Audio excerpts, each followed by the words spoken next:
big welcome to everybody. Thank you for joining us for this webinar on strengthening women's land rights. This webinar is part of the Her Land, Her Story campaign that I hope you've all been following. And today we will hear stories from the campaign, and we will also highlight critical links between securing women's land rights and sustainable development. My name is Sabine Pallas. I will be moderating the webinar today. I work for the Secretariat of the International Land Coalition. We're a global alliance of over 260 civil society and intergovernmental organizations that are working together to put people at the center of land governance. I'm delighted to be moderating this webinar today. We have a really amazing lineup of speakers. So I will tell you who's going to speak in the order that they're speaking in. The first person will be Girardin from Cadasta Foundation. She will be followed by Laura Meggiolaro from the Land Portal. And then we will have Justine Uvuza from Landesa speaking. And after her, Amanda Richardson from Resource Equity. And last but not least, Raquel Ludermir from Suelo, Urbano. So each of these speakers will briefly introduce themselves when they do their presentation. And before I hand over to the first speaker, I would like to remind all those of you listening that you can ask questions for the panelists in the questions box. So have a look around to find that box in your menu. And we will be monitoring the questions that you are writing down there. They can be for a specific speaker or they can be for all speakers. And I will then ask the speakers for you. So without further ado, let me pass over to Anne Girardin for her presentation. Thank you very much.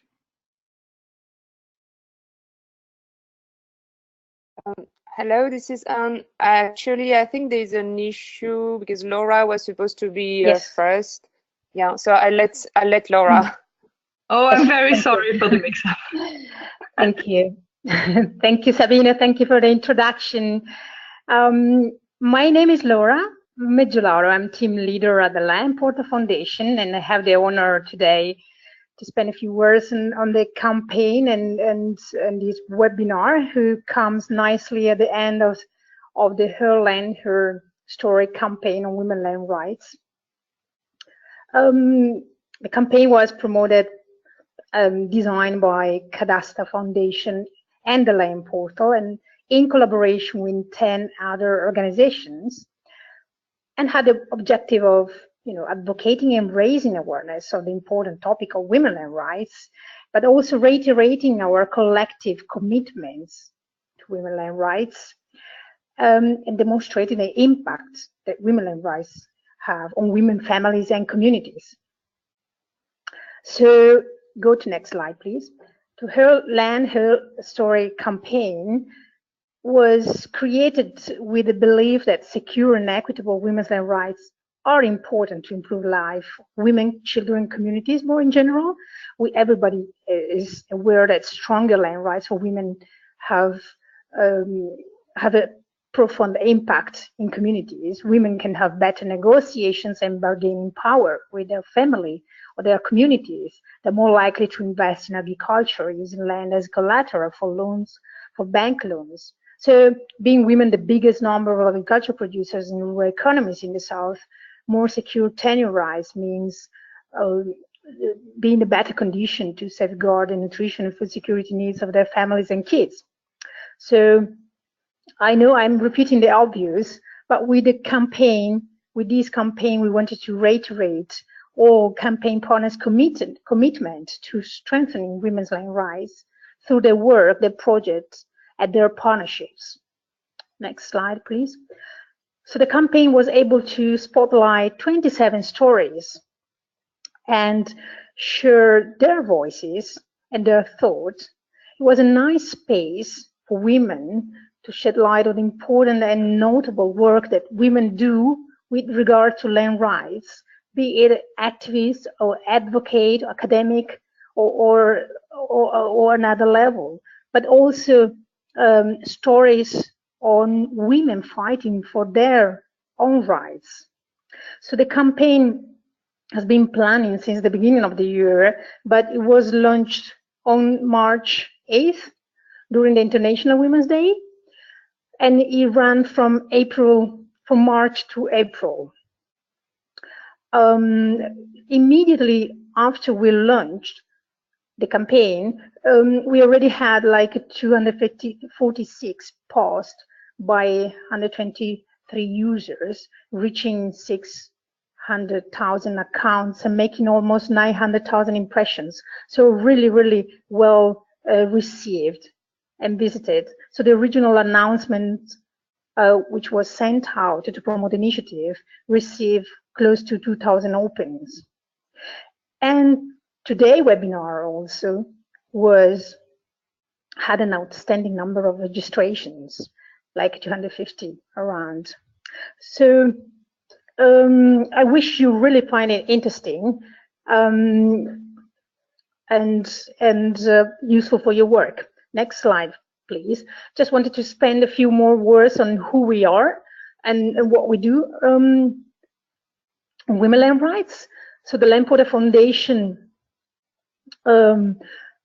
since when it was first established 10 years ago, the Land Porter has considered the gender dimension in land rights a very important one.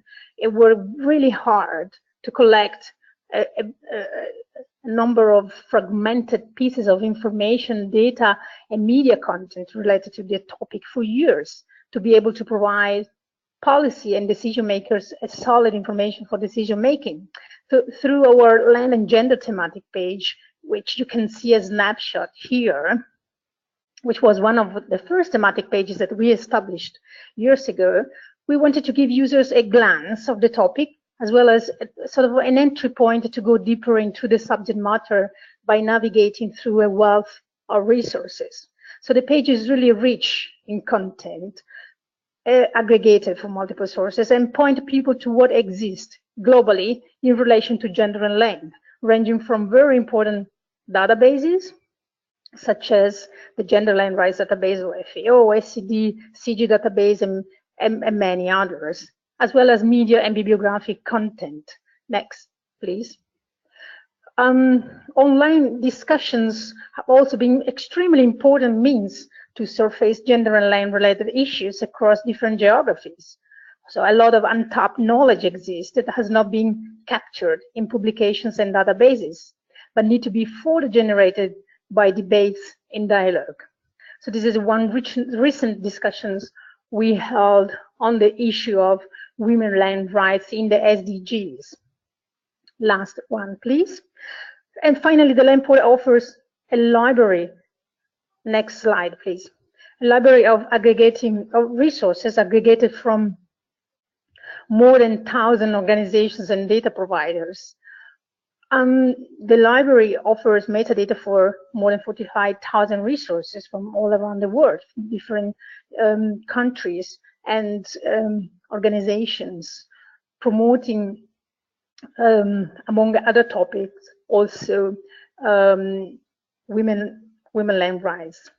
So I hope you can enjoy the webinar today, and also find it find the Land Porter a useful resource for your work on women land rights in the future. Thank you very much.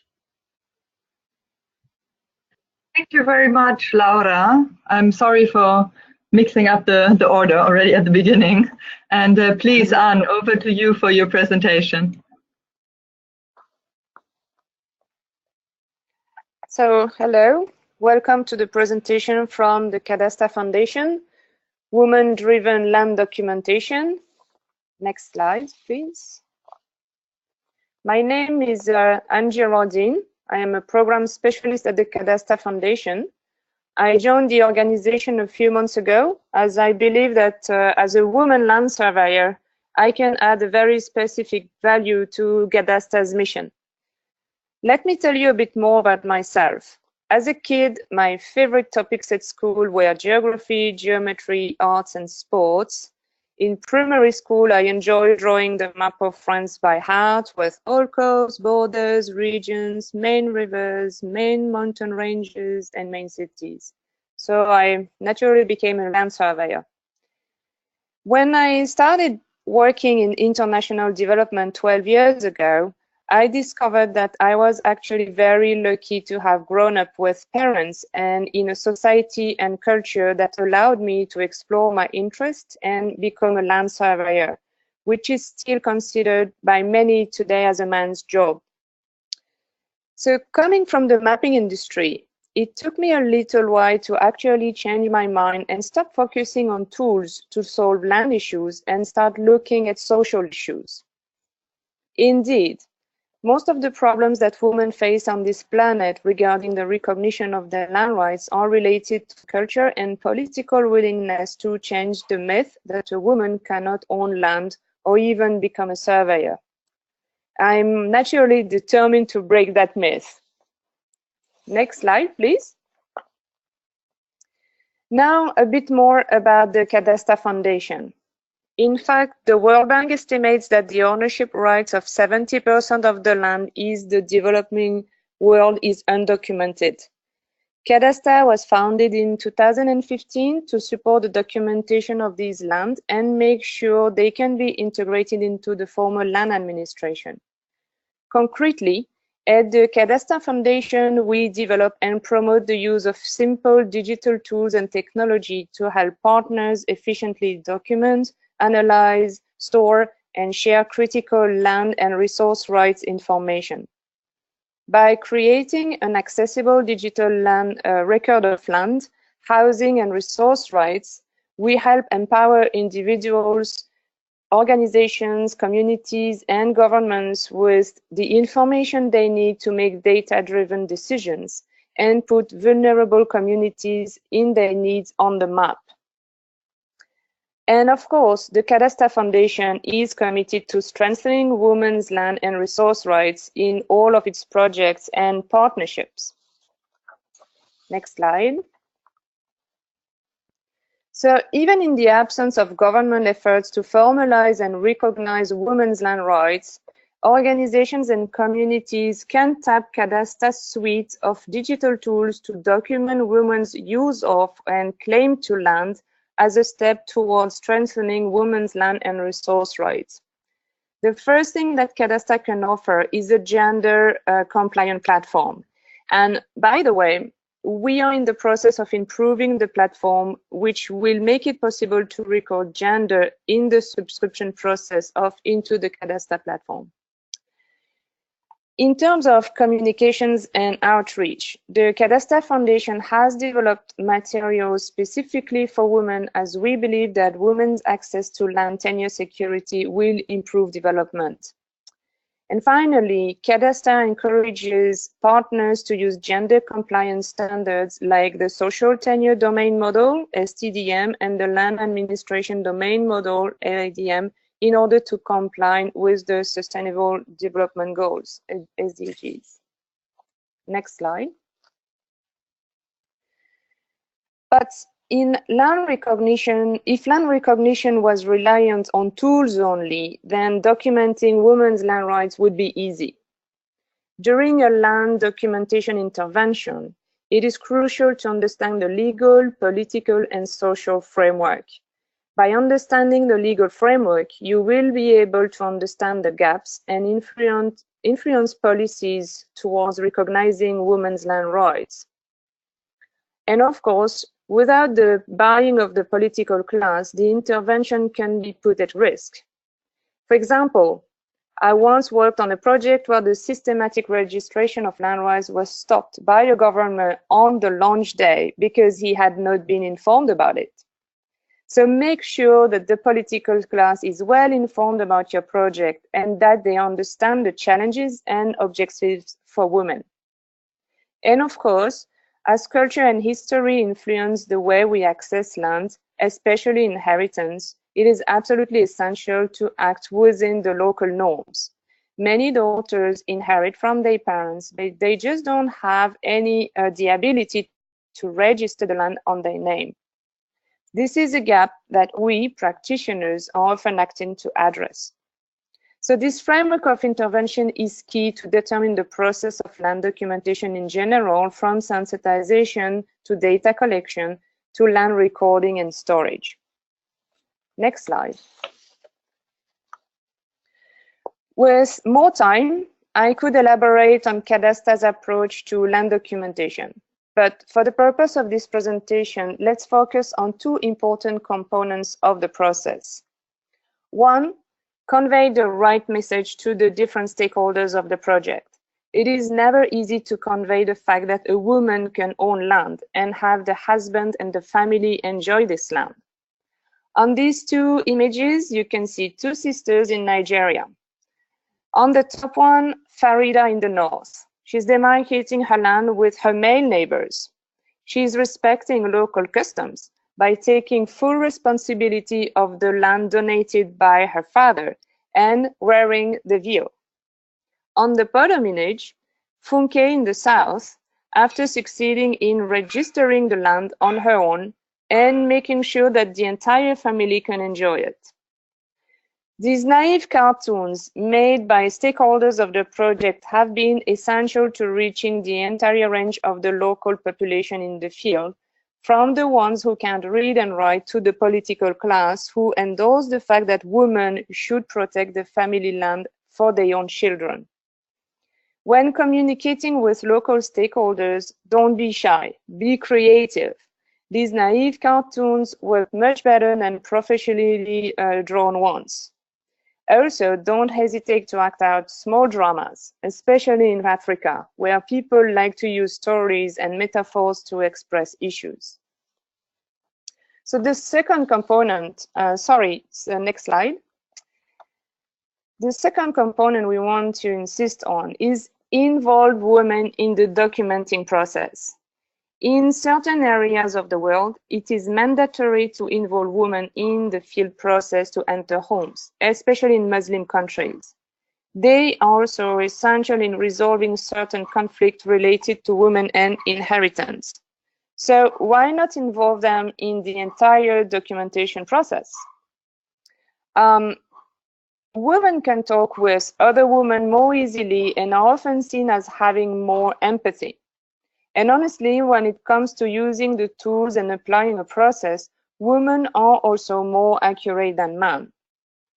On the picture, you can see me in 2009 teaching two Afghan female colleagues how to use Total Station. It's a survey device.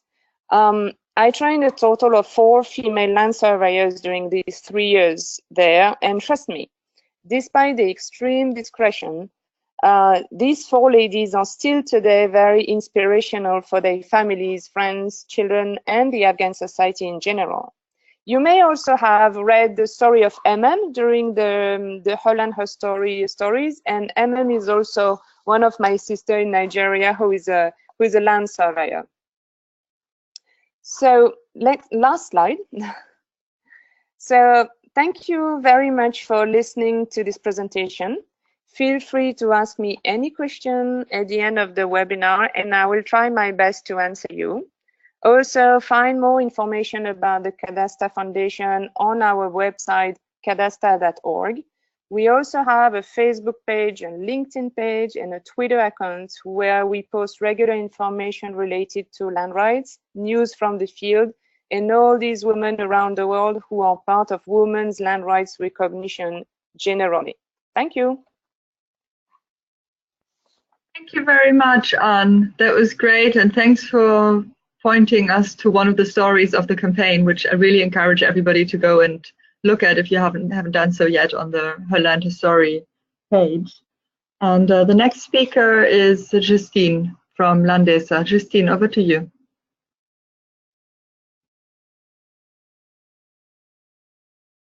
Justine, are you there? Hello. Please go ahead. Okay, thank you very much. Do you hear me? Yes, we hear you.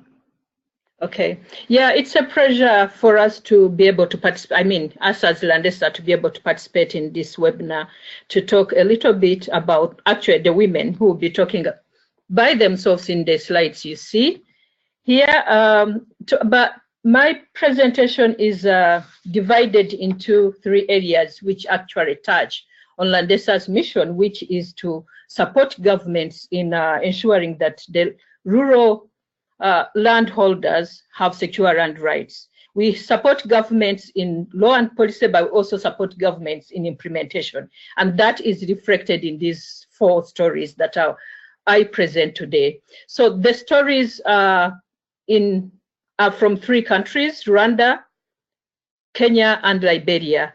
And they are divided in 3 major areas. One is that some stories are about the importance of land formalization for women.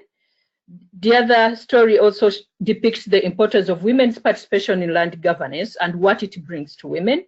But also, the last one depicts what happens to a woman if her land rights are not secure, and that's the story from Liberia. So to begin with, I used a cover story of a woman called Liberator, who actually says it makes a very big difference having a land title, and that is a woman from Rwanda. Maybe a little bit of a background in Rwanda. Rwanda started land formalization in the early 2000s, especially 2004 onwards. Started with documenting land and then providing land titles. But besides that, there were other laws that promoted women's rights to inheritance and to share land within the marriage setting or family setting. So again, this land law came in place after there were other laws that promote women's property rights. So that set the ground actually for women to be able to attain land. But for women to attain land was such a huge transit from customary land holdings, where before 1999, Rwandan law stipulated that inheritance of land was an issue of custom. So before 1999, no woman was allowed to inherit land. It was passed through the male members of the family. So it was patrilineal. So for women to attain land after land law was passed, for them it was such a huge thing, and that is depicted in these stories. Next slide, please. Next slide, please. Hello? It's there now, Justine. Oh, thank you. Yeah, it's the one of Ancilla, please. I can see almost the last one.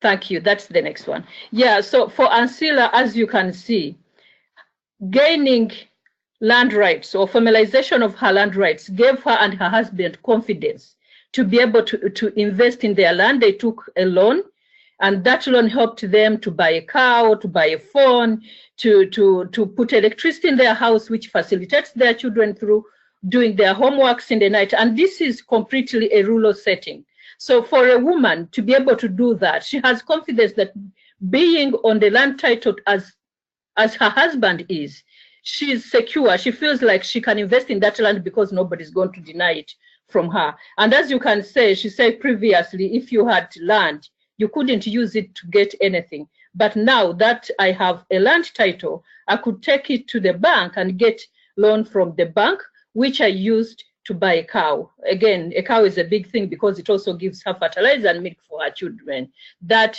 you know, without going into details for the short time I have, you can all think about what it brings to the family, and particularly to a mother of children that wants to support her family. Can we go to the next one, please? Yeah, again, it's Ancilla, who is, you know, so proud of having a mobile phone. Again, talking about a mobile phone and talking about the continuity of women's land rights.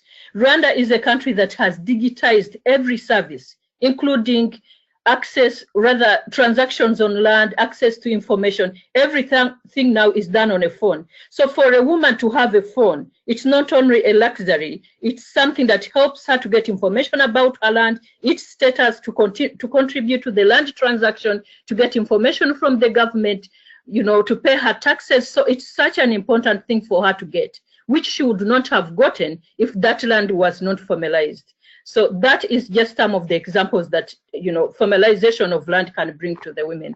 Next slide, please. So here is, again, we move to the importance of women's participation in land governance and decision making. This is a lady from Kenya, one of the projects that Landesa worked on. It was a USAID project. This is a mother of 11 children, an elderly in a community, in the Maasai community, if I'm not mistaken, whose cultures were so conservative that women had no say about land. But with facilitation and working with the community leaders, especially customary leaders, it opened up the door for women to join leadership roles within their community. And this woman, it testifies what it means, as you can see on this slide. She's very happy to be part of the justice system that makes decisions among male elders in their community, because she confesses that before that, men were so biased against women's rights. But now that women are part of the decision making, that has brought balance into how decisions are made, and women can pursue their land rights. And this is going to be reflected in the next slide. Yeah, the next slide is of a lady called Atieno, again from Kenya.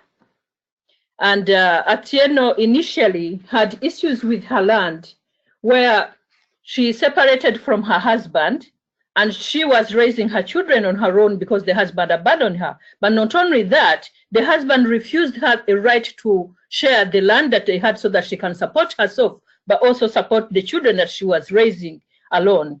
So with the local leaders or customer leaders being sensitized by this project to respect women's land rights and how important women's land rights are, the leaders, the customary leaders or the chiefs, after understanding the importance of this, they helped Otieno to attain her land rights. So she got a parcel and divided between her and her husband. And she confesses that by saying that before the Landesa project came to their community, the elders were not really concerned about her case. But now that they know, they understand land rights, they were able to respect her rights, and she has now a land. She's able to produce food, to feed her children, and to sell the excess to the markets to get money to do other business of the family, maybe, you know, catering for herself, for her basic needs. She's a woman, she might need things for herself, but also catering for her family to buy things, for example, food and everything, but also to send her children to school. So land rights for women are very important. One thing we've seen that it's important to formalize women's land rights, but even if it's not possible to formalize those rights, I think we can do something. We can go into the communities, sensitize the communities, work with them and help them to understand that women's land rights are not just rights to take land away from men, but it brings benefits to women and their families, and then the whole society. So land can be formalized as one thing, but also sensitization is another important thing. Next slide, please. Yeah, so here comes the story of Martha. Martha is a woman in Liberia. Liberia is a country that's just starting its land formalization process. And because it's just starting its formalization process, women's land rights are still very fragile. They depend on them having good relationships with their families-in-law, you know, becoming a good woman. When I talk about a good woman, that's in quotes, because it's all sorts of expectations. And it forces women to walk like on eggshells, because if their relationships with the in-laws is not good, they are likely to lose land when their husbands die, or when they separate, or when the relationship changes. So in the case of this woman, she lost her husband, and they were doing so well on their land. They had planted life trees, which are cash crops. But when the husband died, the in-laws turned against her. For one reason, because she refused to marry or to get a relationship, to fall in a relationship with her in-law. So he turned around, and the punishment was to send her off the land and take away the life trees that her and her husband were, which were the rubber trees that her and her husband were depending on. Even her son, who was the rightful heir of her husband, was denied that right. So the situation of women's land rights in Liberia is very, very insecure. And this shows the situation where there is no land formalization that recognizes women's land rights. It also shows a situation where people are completely unaware of women's land rights. So in this community, it's still customary, it's still traditional, and the women are victims of the current situation. But again, in this situation, women have to either better themselves or find other ways to survive. She was lucky that her son provided some land to live on. But again, the question is whether the rights to that land are sustainable if they are not protected. So this is the kind of work that we do at Landesa. We approach women's land rights in two major ways. One is to try to ensure that women's land rights are formally secure, and two is to ensure that those rights are known within the communities, especially the rural communities where women live, so that the communities can respect the women's land rights. So Martha is a typical representation of what happens to women when their lands are not secure. So, sorry, the last slide, which is not depicted on this one, was showing how there are key 4 areas to protect women's land rights. And the 4 key areas, one, we have to ensure that women's land rights are protected by law where we can, whether it's customary law, whether it's formal law, but at least to ensure that their rights are protected in a certain way. 2, we need to build capacity and create awareness of these rights so that they are respected within the communities, because we all know that while women might know their rights and try to assert them, the decision makers are men, and if they are not in the decision making positions, or if the decision makers are not aware of that rights, to become a big problem. Then participation in land related decision making outside the home or within the home, even in the formal levels of, like, for example, land authorities, district or sector management of land, all those levels, at least to ensure that where it's possible to have women there to mobilize governments and other decision makers to adapt laws that allow women to participate. Then also support women at family and community level, where women can have social networks to ensure that they support each other. I think for now, that's what I have to say. I welcome all the questions if there's time to answer them. Thank you so much. Thank you, Justine. I see that you're getting some questions actually, so be prepared. Thank you for this very interesting presentation, and in particular for reminding us that not all women are the same, that depending on the age and the relationship status, women face very different challenges in getting their land rights secured. So that was a very good illustration of that. And I would like to hand over now to Amanda for the next presentation. Thank you. So, hi everybody, thanks for having me. I'm Amanda Richardson from Resource Equity. I'm a land tenure and gender specialist, and I have experience in a number of countries in Africa, South Asia, and Europe. I'm going to talk today about a specific approach we've developed for securing women's rights to land. We call it Starting with Women. Next slide, please. So just a quick intro on Resource Equity. We were founded in 2014 by 4 female lawyers who have been working on the intersection of gender and land rights for more than 40 years collectively. We currently have 5 program staff, all lawyers, and our mission is to advance women's rights to land and resources. Next slide. So the Starting with Women approach was first funded at Landesa. It was developed from about 2010 to 2014 with 2 organizations in northern Uganda, Associates Research Trust and Waradet. At its core, the approach is about designing projects in a way that respects the autonomy and self-determination of women. It's a structured process for making sure women are never an afterthought. I think we've all experienced projects which were originally designed with a gender component or an idea that gender would be mainstreamed throughout the project, but when they were actually implemented, that gender piece was either deprioritized or was left to be implemented at the end of the project. The idea of this approach is that women's needs and desires are the drivers of the project throughout its life. Next slide, please. So what do I mean specifically? First, we've developed a way of looking at women's secure land tenure over 5 different dimensions. I'm going to assume everyone understands what we mean by land tenure, but I'll just briefly note that these dimensions can apply to all, some, or just one of the different types of rights that make up the bundle of rights. Because as we know, women often don't have primary rights to the land, what we might refer to in some contexts as ownership, but they may instead hold secondary rights like rights of use or access. So whatever the right, when we're assessing its relative security, we look at these 5 dimensions.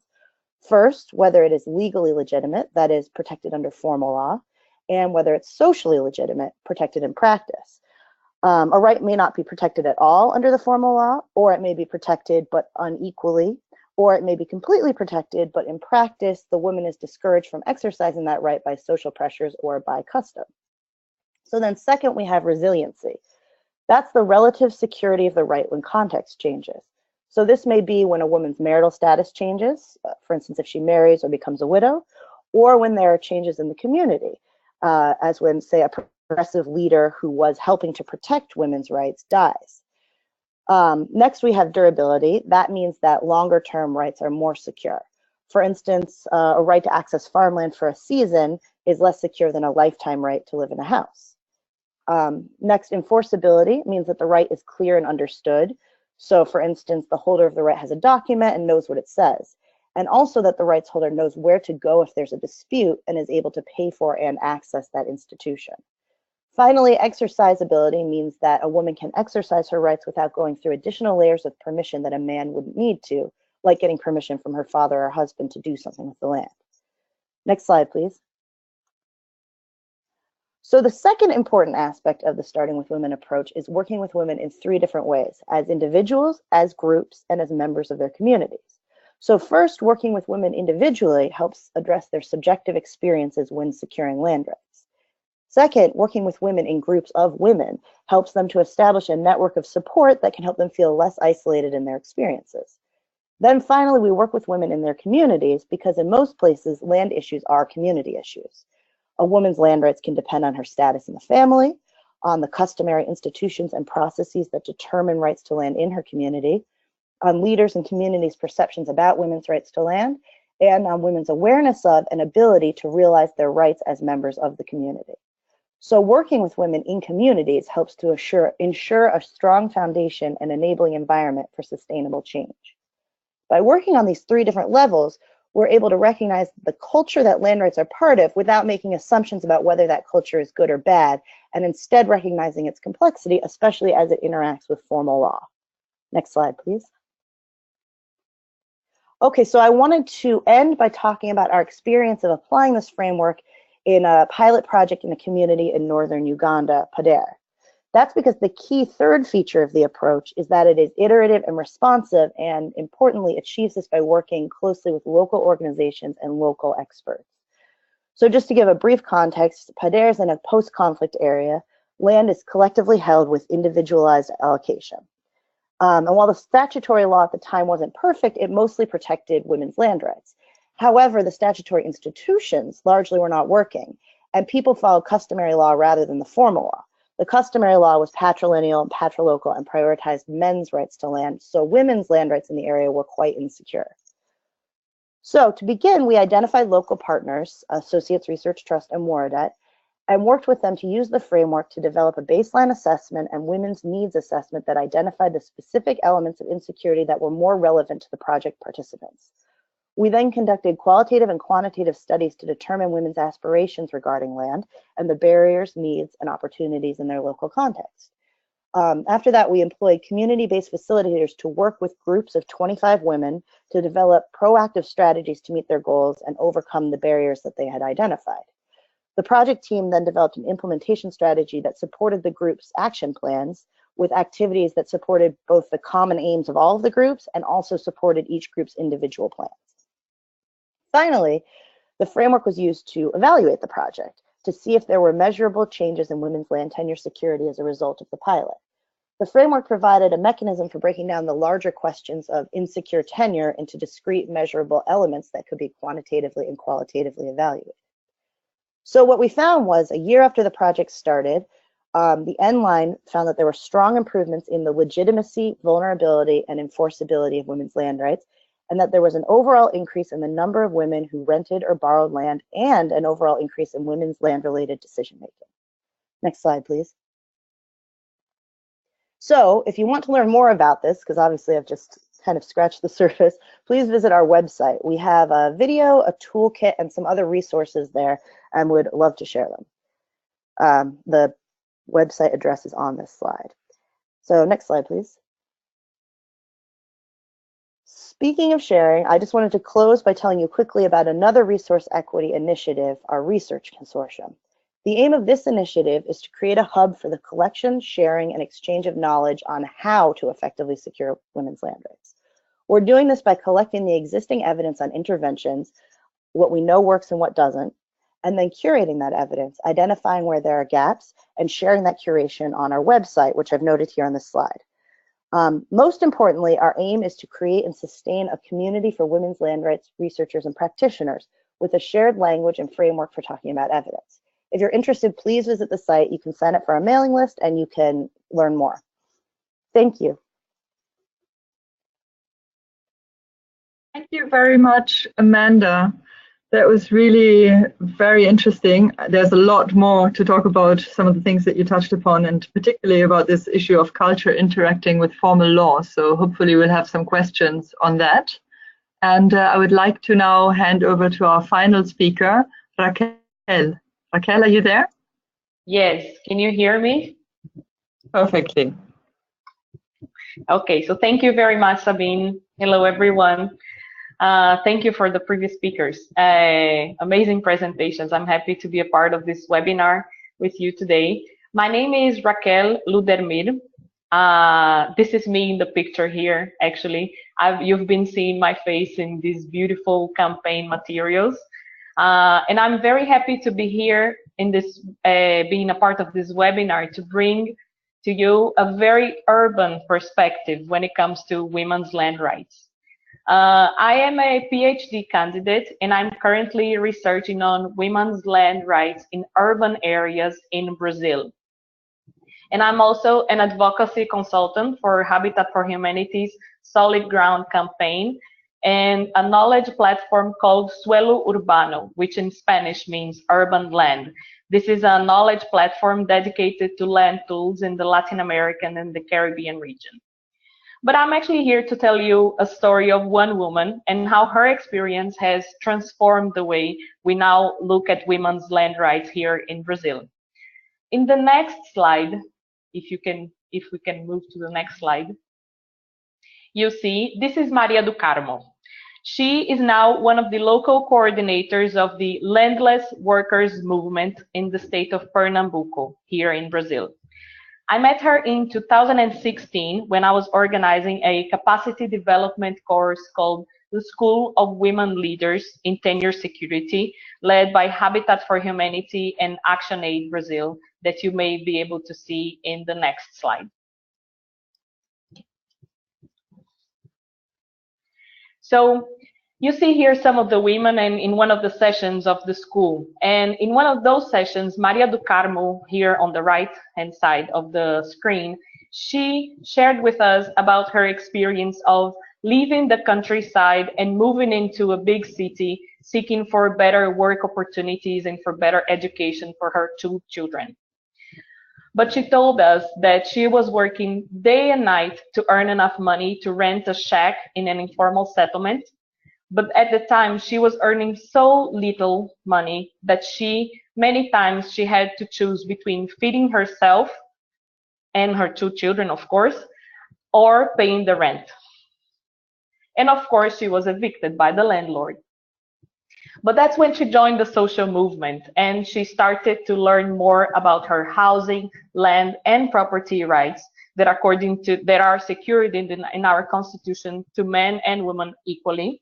And that's when her life really started to change. But before I tell you about the bright side of her story, let me share with you what we have been learning about women's land rights here in Brazil. In the next slide, you'll see, and I'm happy to say that it's not all bad news. As I said, our Constitution and our land laws recognize not only the right to property and the right to housing, but it also recognizes what's called the social function of land, which is an idea or a concept that perhaps it's those of us coming from Latin American context, perhaps we are more familiar with this idea, but it basically calls attention to the fact that there's so many or so much vacant or underused property and land and buildings in our city centers, while there's so many people lacking adequate housing or lacking access to housing in the first place.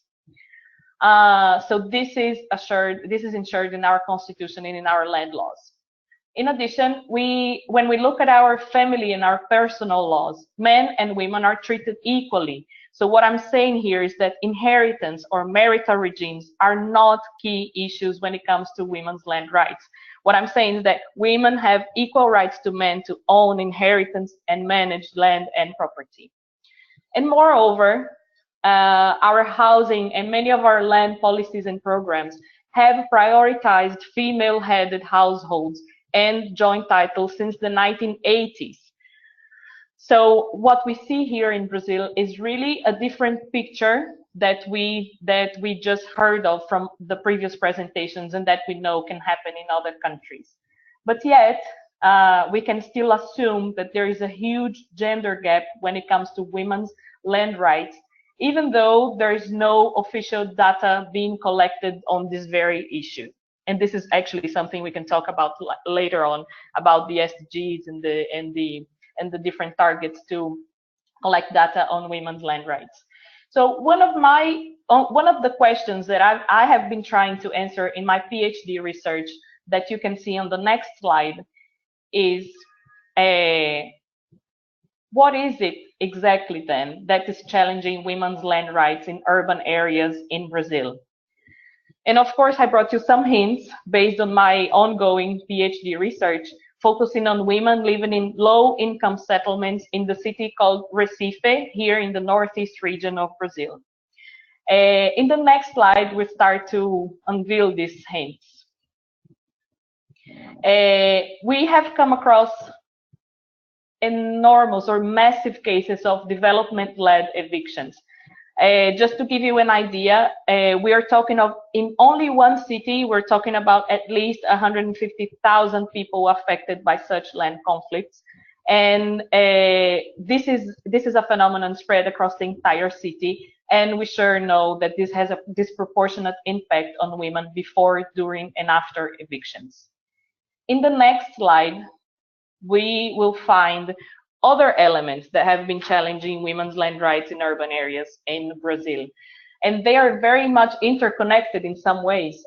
So for example, we have seen many cases of domestic violence, particularly when the tenure security of the woman, just like in other countries, depends on her relationship with the man, because the man was the one who had enough money to buy the house or to rent the house in the first place. So what is very common to find is women just running away from their houses or continue living in the same house with the perpetrators. A second point is that we've seen many women running away from basically running away from their homes, fearing informal drug trafficking dynamics that can be very threatening to female-headed or even female-only households. And of course, we've seen that women's economic disadvantages, such as very low income and the trend, or the fact that they usually work in very informal and precarious terms and conditions, this can challenge women in very, very different ways, from a simple fact of just having a rent contract on their names, until, you know, we just heard other speakers talking about access to credits to buy a home and to buy other important things for their and their family's well-being.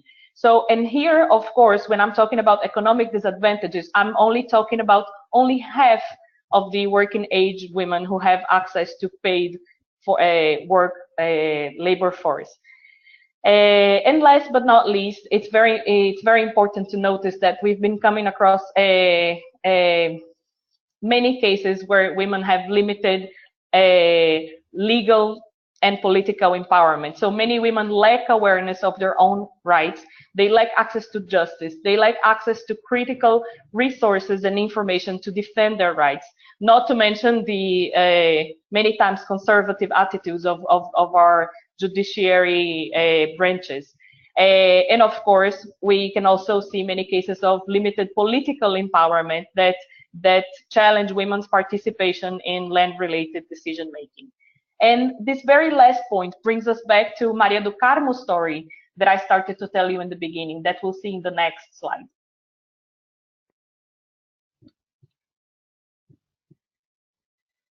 Here. This is a picture of Maria do Carmo is the one here standing in front of this big crowd. This is a picture of her right after the School of Women Leaders in Tenure Security that I told you in the beginning. And here she was sharing with her community what she had learned in the school. And I didn't tell you in the beginning, but today she's one of those women whose voice is heard, who has a voice in land-related decision-making and conflict resolution negotiations. And not only that, she's the one who's willing and who's able to translate what's going on in such negotiations back to her community. So she shared with us after the school that one of the major takeaways for her of the school, of participating in the school, was to learn more about this, what we can call a rights-based language or a rights-based vocabulary. So we were very keen, very happy to hear that from her. In our next slide, we'll see that many of the women who were participating in the schools, they just had to bring their kids to school because they're the main responsibles for the care, for caring for the children and the elders, as in many other countries. And what was actually a need of these women really showed us even more vividly that empowering women can have an impact on the coming generation. So we were also very happy to be dealing with this as well. And in the next slide, you'll be able to see that we have also been implementing the School of Women Leaders in other countries, such as in Bolivia, in Peru, as well as here in Brazil. And in the picture of Brazil, you'll see that there's men and women in our school. So that's something we can also talk about later on. So this idea or this model of empowering women can be useful in other countries, or even other countries of Latin America, or even in other places beyond Latin American and the Caribbean region. And in the next slide, which I think is almost the last one, I would just like to close with a quote from Maria do Carmo herself, which I think says a lot about the expectations of many of us advocating for women's land rights in urban context, which when she said that, "I'm ready to see the right to the city come true for all of us."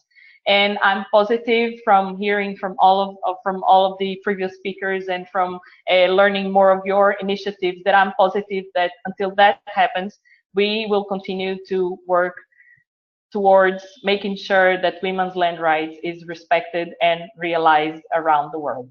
So in the next slide, and that's my very last one, that just basically says thank you. So if you want to learn more about land rights and about women's land rights, you can for those of you Spanish speakers, you can take a look at this website, or if you're English speakers, and I'm sorry it's not here on the screen, but you can just go to joinsolidground.org. So thank you very much. Thank you very much, Raquel. And I think that as so many people continue to move to urban areas, this is a hugely important issue. And thank you very much for adding the urban perspective on women's land rights to this webinar. I would also like to say that in the announcement for the webinar, we actually had another speaker originally, Trudy, the founder of OpenStreetMap Zambia, but she unfortunately couldn't join us today.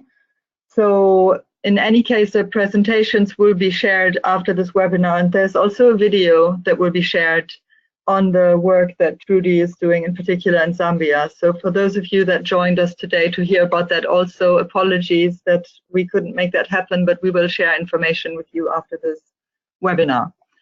So let's go to some of the questions. And please don't be shy, continue to put them in. We'll try to get through as many of them as possible. Let's start with a question for all speakers, actually, from Justine Dupré-Harbert, one of the participants today. And he is asking all speakers, taking us to a different topic again, what can international companies, for example, in the agriculture sector, do to ensure women's land rights are protected in their supply chains? And what can they do to support initiatives on this? So I will share that question. Maybe we go to one question for a specific participant and the other for specific panelists, and the others can think about this question and raise their hand to let us know who wants to answer it, unless somebody wants to do so immediately. But I will go to a question for Anne first and let you think about the question to everybody. So for Anne, from Thomas Kandler, you mentioned you switched your focus from technical tools to social work in order to solve land issues. Are there any established processes to keep technical and social work progress in sync? And in brackets, he's saying most likely different specialists will work in a project on the social and technical aspects. That's a very good question, Anne. If you want to go first to answer that question, the others can continue to think about the general question for all participants in the meantime. Thank you, Thomas, for this question. Actually, yes, I really had to change my mind because I was really focused on the tools. And honestly, tools are just tools. As long as they work, you can twist them around and make sure that the data are entered. And anything that you enter in a tool, any data that you enter on a platform, on a device or anything, if it is not the correct data, you will not be able to actually produce the correct information out of that tool. So it was very important for me to start really thinking about what kind of data I had to enter in these tools in order to produce the right information. And in fact, related to this data were all the social aspects. And if you don't really focus on that and make sure that you understand the local culture, if the women are well understood, or if there are some gaps in this legal framework as I was talking, you will miss important questions to put in your tool. And then therefore, after when you do your analysis and you produce the information to actually secure tenure, not only for women, but can be also for kids, for families, for communities or anything, you will produce the wrong information. So yeah, they have to work in sync. And before you use any tool, ask yourself, what is the social framework you're acting in? This is very important to have them work together. I hope I answered your question correctly. Thank you very much, Anne. And I will go with another question from a participant to Justine. This question comes from Jessica Oluor. Apologies for mispronouncing everybody's names, by the way. It's difficult just from the written. So this question is to Justine. Does the inclusion of women in the Council of Elders result in fair resolution of cases relating to women's property rights? Is it already a composition of 50-50 women and men, or is it still work in progress? Justine, if you could share some more detail on this particular issue, that would be great.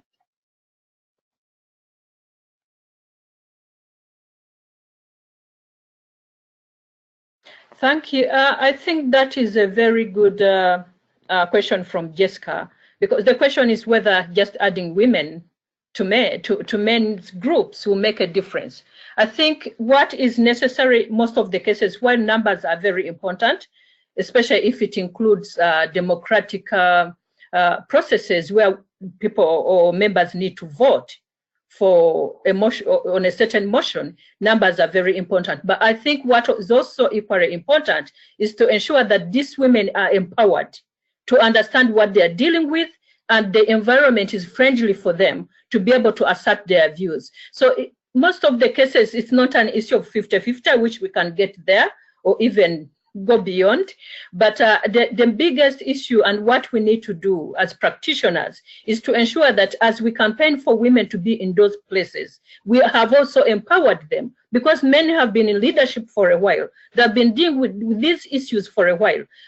In most places, especially in the rural areas, women are new to decision making, and sometimes, apart from understanding the issues that are affecting them, they don't have the negotiation skills as much as the men. And they have been, for example, the cultures and the norms have silenced them for a while. So I think we need to address that with the fact that we need to empower them.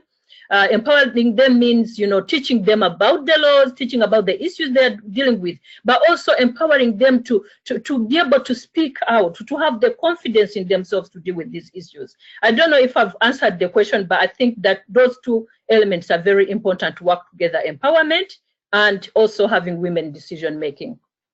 Then that will give us good results. Thank you very much, Justine. I actually have a question related to that from Jennifer King, another participant, which goes out to all speakers, because I think in most contexts where all of us are working, we have the customary laws and we have the statutory laws. So Jennifer is asking a question that I'd like to invite all of you to answer, which is, when working with entrenched customary laws, what arguments are the most effective in bringing about change?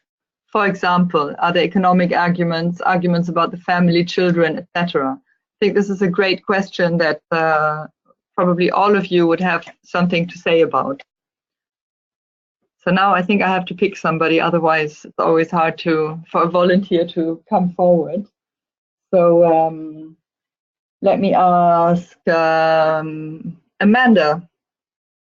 Would you like to go first? Sorry for picking you first, but it had to be somebody.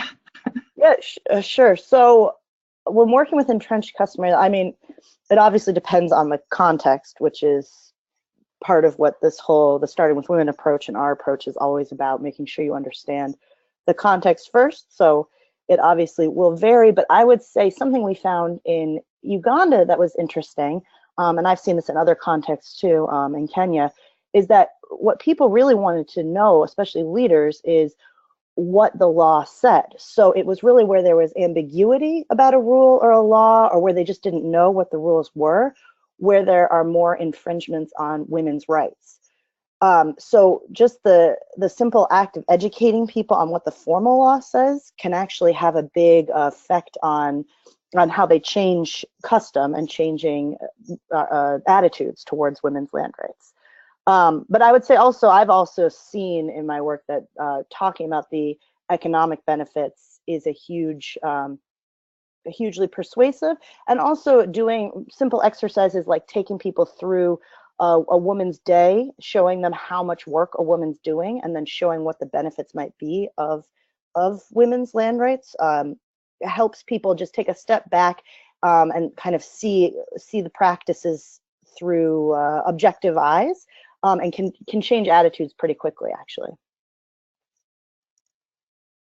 So I'll pass it on to someone else. Thank you so much, Amanda. Anne, would you like to answer this question as well?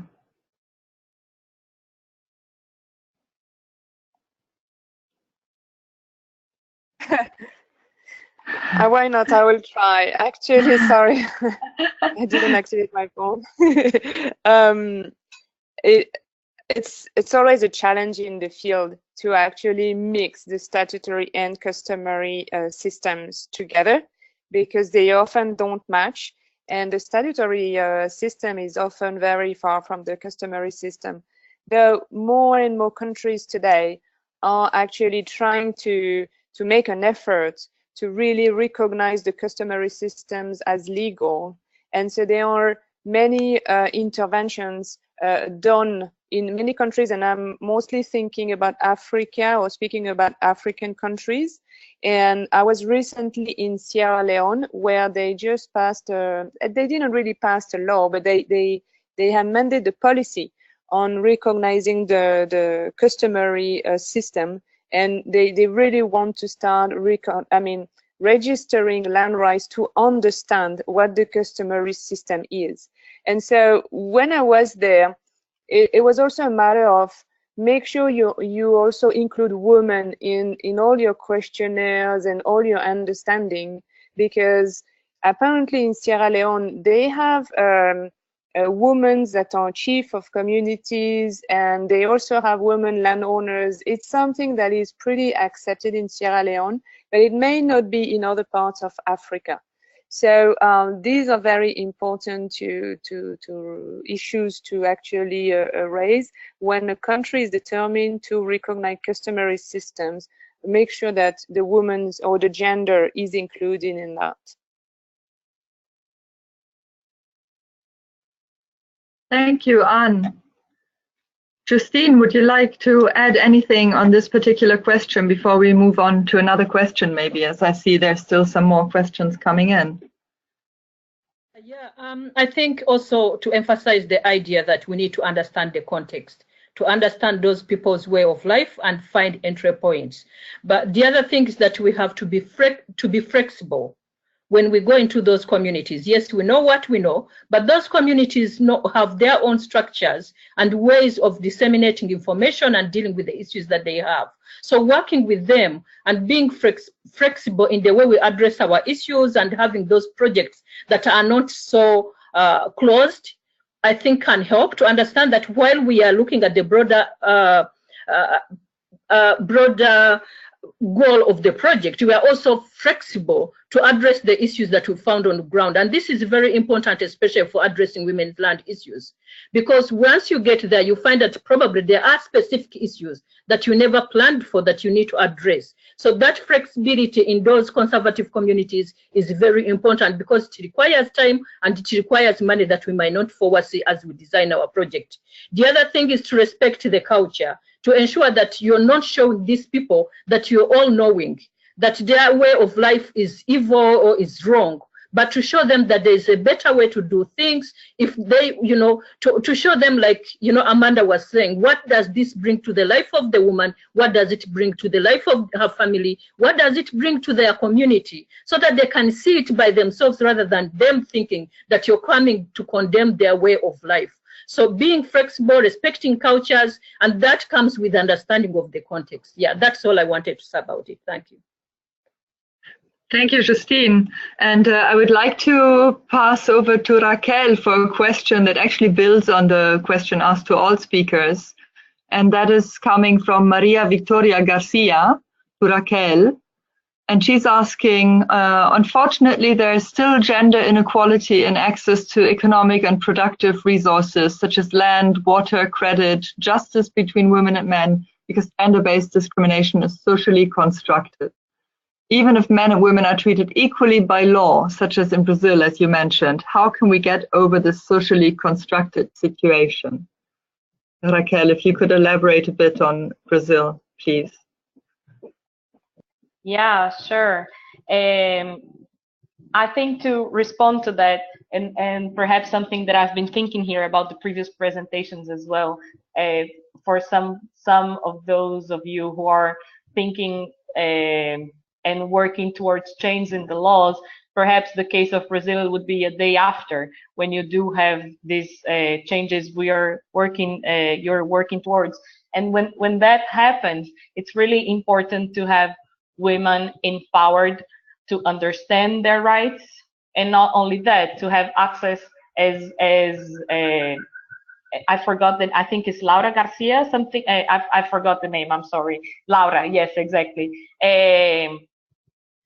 Just as she mentioned, it's a matter of legal empowerment, but not only that, also to have the critical resources and the critical access to information and critical access to resources to access justice in order to claim and to protect their land rights, even in very critical situations, such as in land conflict. Such as in cases of domestic violence, for example. Even in cases of domestic violence, you see that many international treaties make sure that when that happens, that there should be a housing alternative for the woman, and in many cases that's not the answer that many women are getting from the judges. So what's going on in our judicial system? Because once we have the apparently beautiful legal framework, or just to put it simply in this way, what happens next? So it's a matter of working not only towards right holders, but also with duty bearers and to who will actually be implementing these laws to make sure that they are aware that women have equal rights to land and property and so forth, and that their specific needs need to be addressed in their responses to this legal framework. So I'm not sure if I answered the question, but I think I pretty much did. Thank you, Raquel. And I would also like to give Laura a chance to respond to these two questions. Laura, are you there? Hello, sorry, I wasn't able to unmute myself. Thank you for giving me the chance, Sabine. Just wanted to reiterate, and I'm glad that Raquel mentioned what I actually wanted to mention, which is access to information is critical, is so important. As a provider of information system, the land port has always been asking itself this question, you know, I mean, these people need to be made aware of the law, need to be made aware of what is happening in other contexts in other countries, so that what the best practices to address the challenge of you know, mitigating some of the practices that impede women from having access to the land. So information is key. Is key for defending your rights, for taking the right decisions, for you know, for making yourself aware of what is happening and empowering yourself. And there are, the land port is working on a number of projects where information can be repackaged to help different stakeholders at different levels. So combining online and offline means, using other information means, using communication to channel information to the right stakeholders, for empowering them. Really, information is very key to empower women and women's groups. Thank you. Thank you, Laura. I would like to go now to a question to Amanda from Anna Knox. And this question is regarding the approaches, why not interventions at the household level? Even if women have formal rights, she is aware of those rights and they're supported by community leaders. Often her ability to exercise those rights is rooted in the private household sphere. Here, men's fears, attitudes, and biases often restrict what women can do. Has resource equity worked at all with men and women at the household level in an effort to overcome these?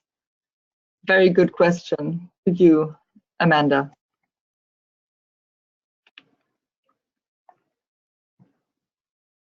Hi, sorry, it was not letting me unmute. Can you hear me now?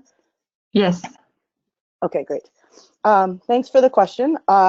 So I'm taking you mean unpacking within the household and working with the man and woman, presuming it's a dual-headed household within that household, as opposed to working to secure land rights at the household level. So I would say we don't work necessarily at that level, but what we do try to do, and what the Starting with Women pilot also did, is make sure that men are included in the process. So for instance, we had these 25-person women's groups. In 2 of those groups, we actually included men, 2 men in each of those groups, so that men in the community understood what the groups were and understood the importance of them and saw what was going on, so they didn't feel threatened by them. Because it's true that to have this this kind of social and cultural change about protecting women's land rights, you can't just work with women, you have to work with the whole community.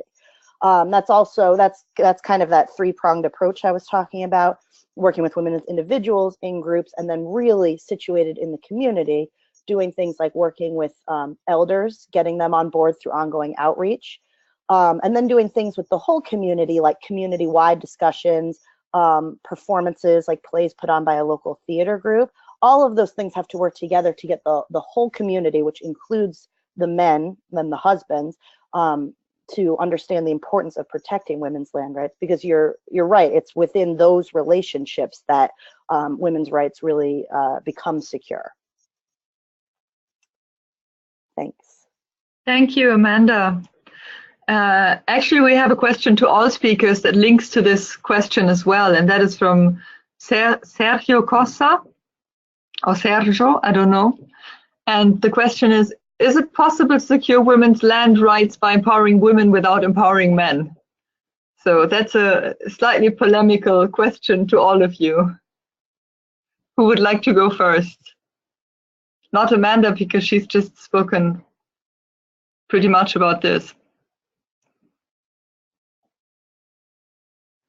Should I pick on one person? I will ask Raquel. Oh, Justine, please.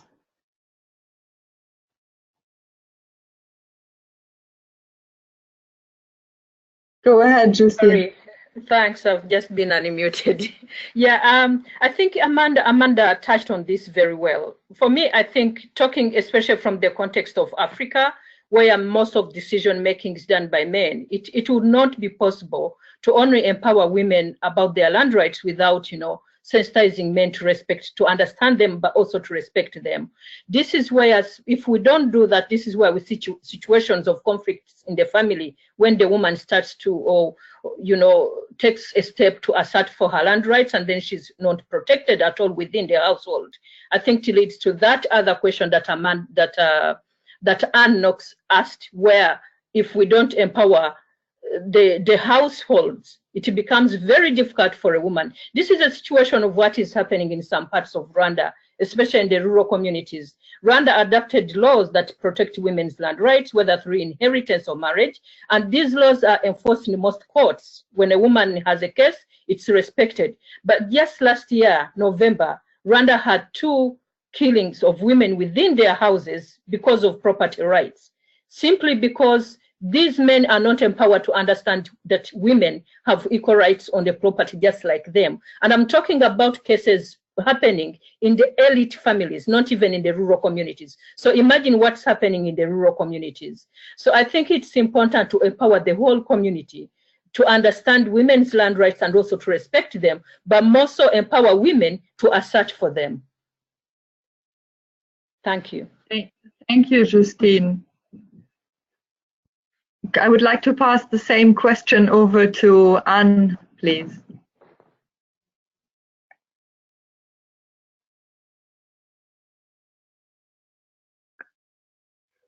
So that's a very interesting question. Actually, I always believe that we shouldn't disempower men, no. We need to educate them. And especially boys. In a family, it's very important to educate these small boys so that they understand that women are also a person, persons.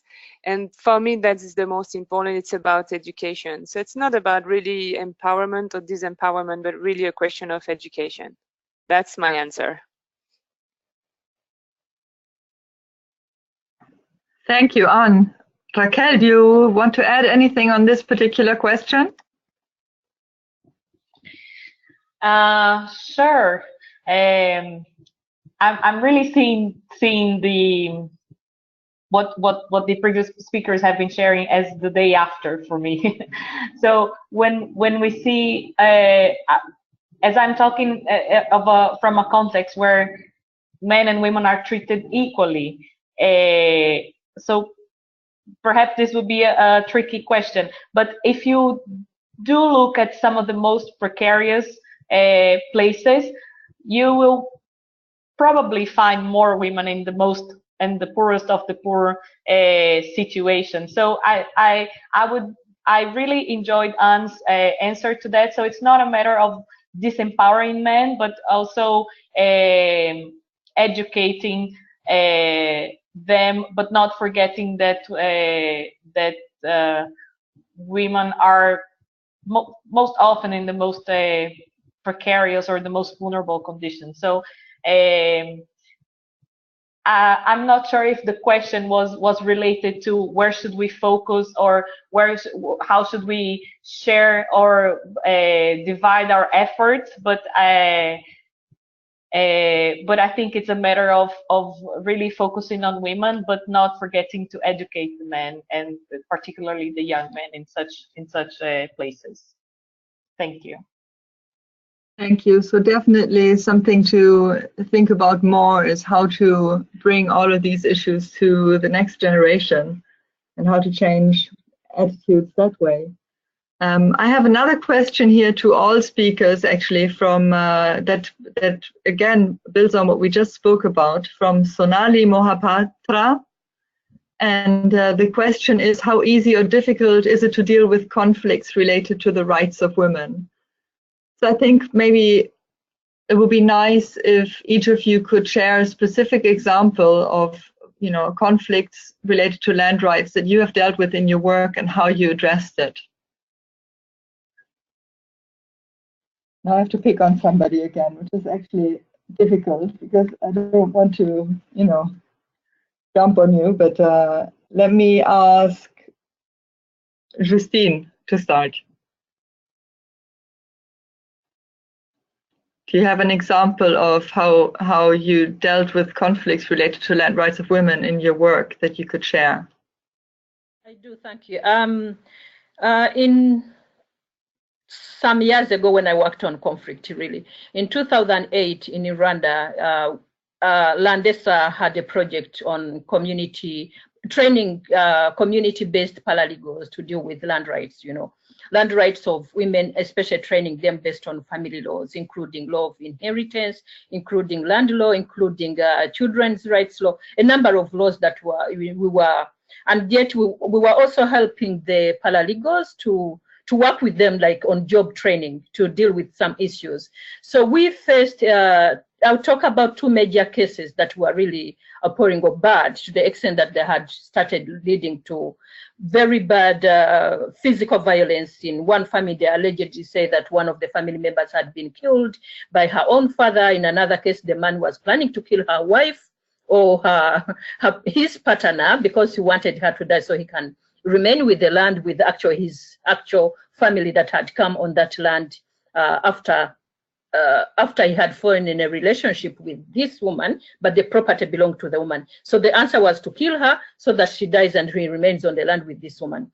The first case of the family which alleged that the father had killed the daughter and he was running after his children every day with pangas and machetes, and he was not allowing them to get food from their banana plantation, had reached an appeal case. And this is basically what we are talking about, education and understanding of laws.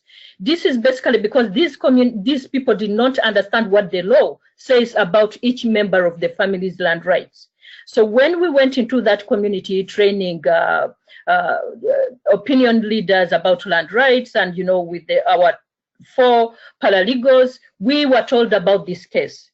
And we approached the local leader, we invited the families from both sides. So this woman had already separated from his legal wife, living with another woman, registered all the land on the second woman, which is even illegal in Rwanda. So we invited the husband, the legal wife whom he had abandoned, the children, and families from both sides. And we sat with them. First of all, we went through the law, what the law says about rights of each member of the family, because Rwandan law protects every member of the family, not just the husband and the wife. After doing that, they understood the law, and we asked the man whether he wanted to continue to pursue his rights through the appeal court. He said, no, what am I pursuing? You have no rights. I didn't know. I would have withdrawn. I thought all the land belongs to me, not my wife, not my children, and I had the right to do everything I want with it. So then we sat with the whole family and we resolved that case, and what was decided upon was that this man buys a land for his legal wife and a land for his 2 sons from the legal wife. And then he continues to live with the rest of his family members. So that was such a bad situation that included violence, and the whole community knew about but didn't know what to do. So again, like I said, what we need to do is to find amicable ways to bring these people together, to show them what the law says, and also try to calm the hatred and the anger against each other and involve other family members. Probably that might have worked in that place, maybe not in another place. What I said earlier is that we need to find entry points, we need to understand the context, and then from that entry point and that context, we try to find solutions together with the communities to resolve such conflicts that exist among them. Thank you, Justine. So I've just been alerted that we're wrapping up in a few minutes. I'm sorry, I got completely absorbed listening to all of you, and there were a lot more questions that were sent by participants. Thank you very much for sending those, and sorry if we didn't answer all of them. I would like to give the chance to each of the panelists to wrap up, to maybe tell us what they think is the most promising strategy for securing women's land rights based on their experience, but also on the basis of what they've learned during the campaign. But if you want to wrap up with another kind of conclusion, you're also welcome to do that. So we go by order of speakers and start with Laura to wrap up. Thank you, Sabine. This was an extremely interesting webinar. I'm really glad that all the guests were able to come and tell their stories. I also want to thank all the women that volunteer contributing the stories. I'm a strong believer that information is key, and information delivered in the right hand is key for people to be aware of the issue, to be empowered and defend themselves. So the campaign was, in my opinion, very powerful idea to keep talking, keep discussing about the issue. So and distributing and spreading information around. So I really hope that we can continue working, collaborating together, and building awareness, raising awareness on women land rights, using any possible means, and spreading information around these very important topics. Thank you again for all your contributions. Thank you, Laura. Anne, would you like to give us some closing comments?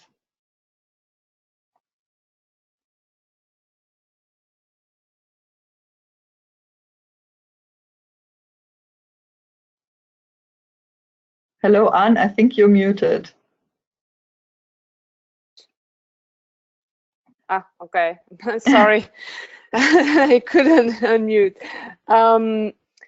Yes, thank you very much for everybody for all these contributions. It was very. I found out that the presentations were very complementary from each other, and I have learned a lot from you all. And thank you also for the questions. Please, I want to see them, and if I can answer by writing, I will do, because I have a good experience to share about Nigeria on this agro business thing, and that can be also related to the last question that was asked. So I will be happy to answer all these questions in writing. Thank you all. Thank you, Anne. Justine, would you like to give us some closing comments?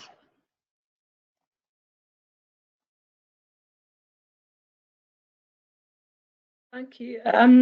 I think, like the other panelists, I just want to say this was a great honor for me to, to participate in this webinar, but also to learn a lot from the panelists and the participants who sent questions to us. It opened my eyes to know what kind of issues that many practitioners face and want to respond to. So I also want to honor the women whose stories I told, because it's these women who tell their stories that enlighten us on how we can work with them to address these issues. And please, Landesa's website is open. It has a lot of information that is helpful for the practitioners who are addressing either land rights of the rural poor, land rights for all, or whether you want to address land issues that affect women. So yeah, but as I finish, I just want to say we should, as practitioners, we should try as much as we can to understand the context, to work with the people, and to be people-based in our approaches, as much as hard it is, but we can do little at each time, and then we'll get somewhere. It's continuous, it never stops. Thank you, Justine. Amanda, over to you for closing comment. Thanks, and thanks so much for your facilitation. So thanks, everyone. I think this campaign has been really great, and keeping the issue of women's land rights visible in this way is very important. It struck me during all of these presentations that we really all agree on the broad strokes of the best ways to secure women's land rights. Things like paying attention to and respecting culture, making sure you're really prioritizing the voices of women and including them throughout the projects, and including the whole community. So the next step, I think, is making sure we have really good, solid research about how to actually make interventions work. So I'll just give another little plug for our consortium. I'd love to encourage everyone to go to consortium.resourceequity.org, because that's really what we're focusing on right now, and we'd love to have all of you included in that. Thank you. Thank you, Amanda. Raquel, over to you for some last closing comment.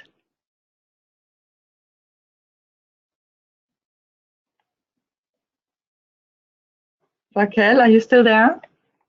Can you hear me now? No, yes.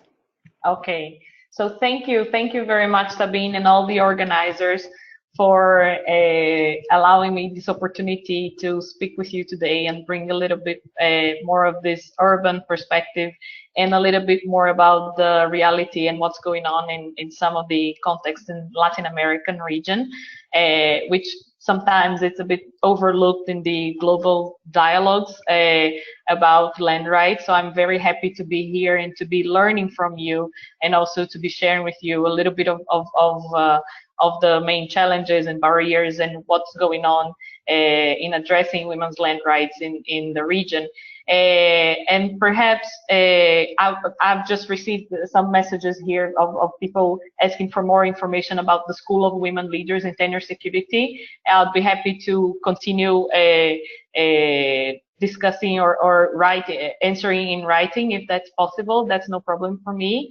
And one other thing that we've found out is that there's so much learning, there's so many important initiatives going on. That's just a matter of connecting. Sometimes it's just a matter of connecting the dots or exchanging knowledge from what has worked in one places and what could be adapted in other contexts. So I'm very happy to be in such kind of learning activities, and I think this campaign really was a very powerful tool to enable that and to raise awareness of the issues and what has been done to address the issues. So thank you very much for all of you, all the participants and organizers. Thank you.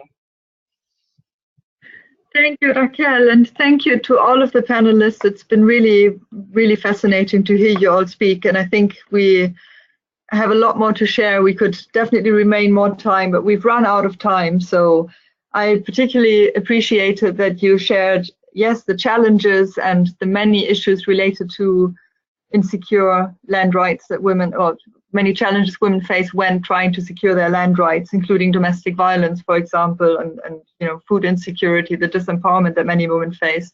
But that you've also shared the positive stories and you know, shown us the catalytic impact that secure land rights can have on women, and particularly to empower women in the community, in the household, in the community, and in society as a whole, and the benefit that brings for all of us, really.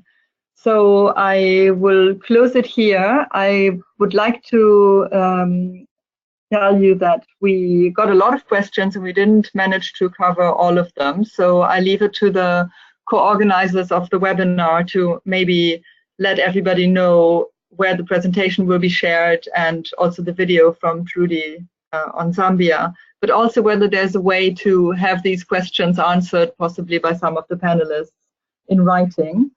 And I would also like to encourage all of you to go to the various websites that have been mentioned: cadasta.org, the land portal, the website of Resource Equity, of Landesa, of Suelo Urbano. There's a lot of information there, so have a look around.